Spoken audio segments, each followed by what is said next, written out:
വിഗ്രഹാരാധന എന്ന് പറഞ്ഞാൽ ദൈവത്തിന് പകരം എന്തെങ്കിലുമൊക്കെ വെക്കുന്നതാണ്.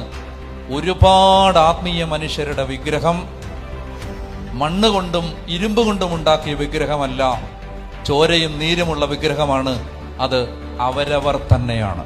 ദൈവം പറയുകയാണ്, നിന്റെ ദൈവമായ കർത്താവ് നീയല്ല, ഞാനാണ്. നീ എന്നെ സ്നേഹിക്കണം, എന്നെ ആരാധിക്കണം. ഒന്നാം പ്രമാണം. ഒരു ജനതയ്ക്ക് വേണ്ടി ദൈവത്തിന്റെ ശക്തി വെളിപ്പെടണമെങ്കിൽ, എന്റെ പ്രിയപ്പെട്ട സഹോദരങ്ങളെ, ആത്മശോധനയ്ക്ക്, എനിക്ക് നിങ്ങൾക്ക് ആത്മശോധനയ്ക്കാണ്. നമ്മൾ ആലോചിക്കണം, നമ്മൾ യഥാർത്ഥത്തിൽ പള്ളിയിൽ വരുന്നത് ഈജിപ്തിലെ ഇറച്ചി കഷണങ്ങളുടെ സ്വാദ് എളുപ്പത്തിൽ കിട്ടാൻ വേണ്ടി, വഴിയൊരുക്കാൻ വേണ്ടിയാണ് നമ്മൾ ദൈവത്തെ തേടുക. കാനാൻ ദേശത്തിന് വേണ്ടിയിട്ടല്ല. നമ്മുടെ ഈ കാലഘട്ടത്തിലെ ആത്മീയതയിലെ വളരെ പ്രധാനപ്പെട്ട ഒരു തകരാറ്, നമ്മൾ ദൈവത്തെ തേടുന്നുണ്ട്, പക്ഷെ ചോദിക്കണം എന്തിനു വേണ്ടി? മിനിമം ഈ നോമ്പെടുക്കുന്നതിനെ കുറിച്ച്, ഈ നോമ്പ് നീ എടുക്കുന്ന 50 ദിവസം, എന്താ നിന്റെ പർപ്പസ്? ഈ നോമ്പ് കഴിയുമ്പോൾ എന്താ നിയോഗം? ദൈവത്തിന് വേണ്ടി ദൈവത്തെ സ്നേഹിക്കുന്നവരുടെ എണ്ണം കുറഞ്ഞു കുറഞ്ഞു കുറഞ്ഞു വരുന്നതിനനുസരിച്ച് ദൈവശക്തി വെളിപ്പെടുന്നത് കുറഞ്ഞു കുറഞ്ഞു കുറഞ്ഞു വരും. അനുസരിക്കാൻ പറ്റാത്ത എന്താ?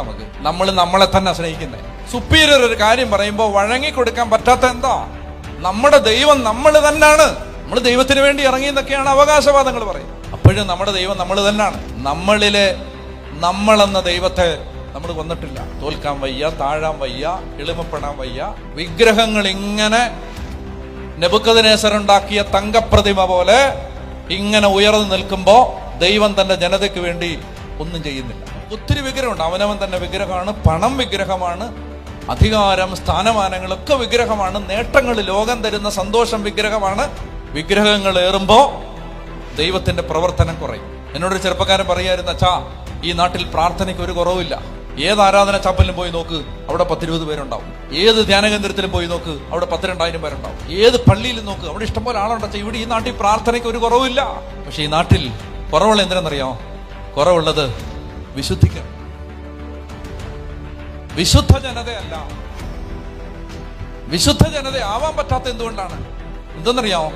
അവർ ദൈവത്തെ തേടിയത് ദൈവത്തെ പ്രസാദിപ്പിക്കുന്ന ഒരു ജീവിതം നയിക്കാനല്ല, തങ്ങൾക്കിഷ്ടമുള്ള ഒരു ജീവിതത്തിന്റെ നേട്ടങ്ങൾ കിട്ടാനാണ്.